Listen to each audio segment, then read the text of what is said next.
Hi guys, it's Addie from Florida Parks After Dark.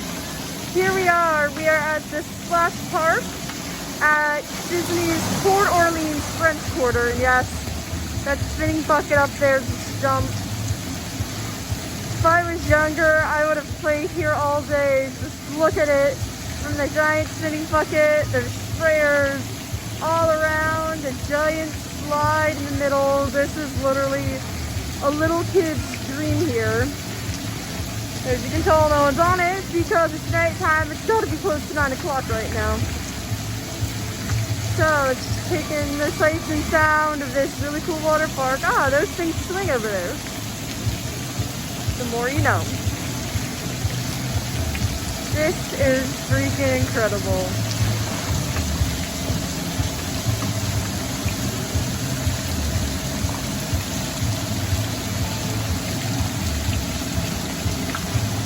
Well, as I said before, this is Addie from Florida Parks After Dark.